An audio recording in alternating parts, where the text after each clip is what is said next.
New Year's is an interesting time because it marks both an end and a beginning. No matter how you felt that previous year, it's a clear reminder that life keeps moving forward. For some, it might just be another year of getting older, but for others, it's a chance to reset, make changes, and set new goals. I'm the kind of person that likes to set goals for the new year, especially when it comes to my creative projects. I understand some people are against this or the idea of resolutions, and I think it has to do with the concreteness of them or giving yourself some sort of an ultimatum. And I get that, but I think it's important to have an idea or a vision for the new year. And it's been exactly 1 month since the new year started. I wanted to make this video now because if you have set goals, it's around the time that you can check in with yourself and see how things are going. Maybe you've made some progress, maybe you haven't, but it's a good time to take a moment and think about that. This might include some adjusting, pivoting, or making new goals altogether to better align with what you want. For me, I really needed some time to think about what my goals were and really just put my thoughts into action.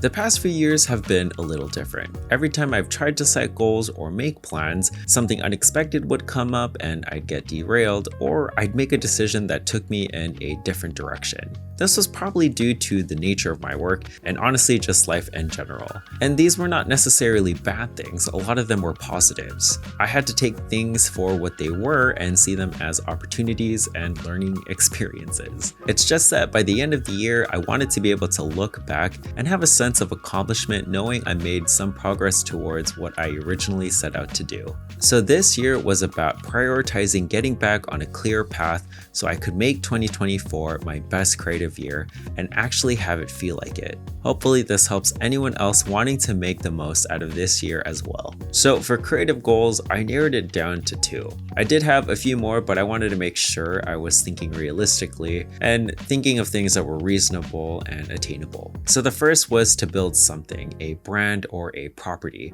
Obviously, I have my YouTube channel and that's definitely one of my focuses for this year, but I also wanted to create something cohesive with my artwork.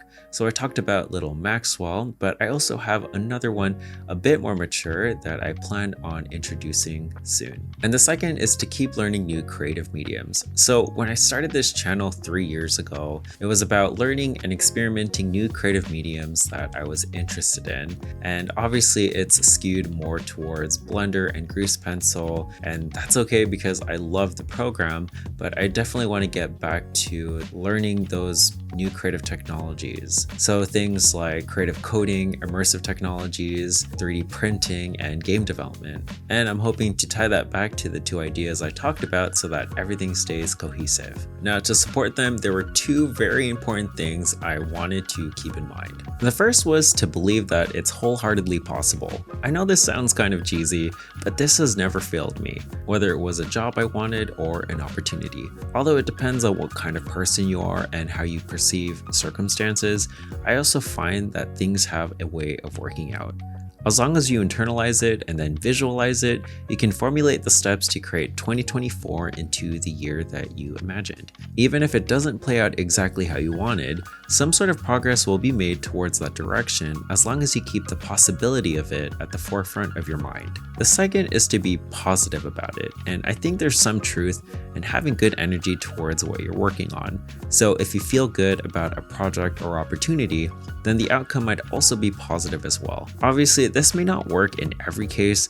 I know I've worked on lots of projects where I was pretty negative, but it had a positive outcome, but it'll make yourself feel better about it. Now, it's good to be focused, but you also don't want to run yourself ragged. This is to avoid burnout, so you'll definitely need breaks to do other things. To support these ideas, I'm making time for myself. So this includes things like sleep, journaling, hobbies, and working out. I think these things are super important because I don't think you can function optimally, well, at least I can't, without doing them. 10 years ago, when the hustle mentality was pretty prevalent, it really resonated with me at the time because I liked the idea of just working towards what you wanted and being extremely efficient and productive and getting things done. I just don't think that now it's really conducive to something that's healthy for me, at least. I had to understand that taking breaks was a good thing and that I'm actually a lot more productive and efficient when I do make time for hobbies, make time for other things, make time for sleep. I like this balance that I'm able to achieve. And speaking of balance, time for others, I really like being social, and I think for most of my life,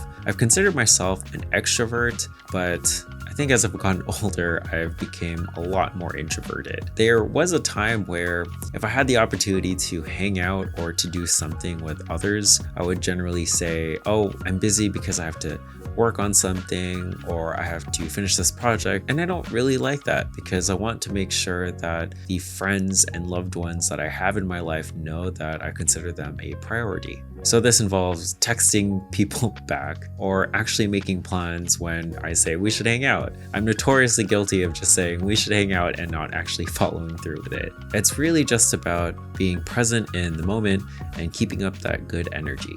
Now, obviously, it's possible to get sidetracked again, and that's okay. You'll just need to get back up and keep going. And if opportunities come your way, you'll just need to make sure they align with what your goals are and weigh the consequences. It's a matter of taking accountability for those decisions so they fold into your plans, and then you can look back on the year and know that it was a good one. Anyways, thank you so much for watching. Here's to making 2024 the best creative year. Thanks again, and see you guys next time.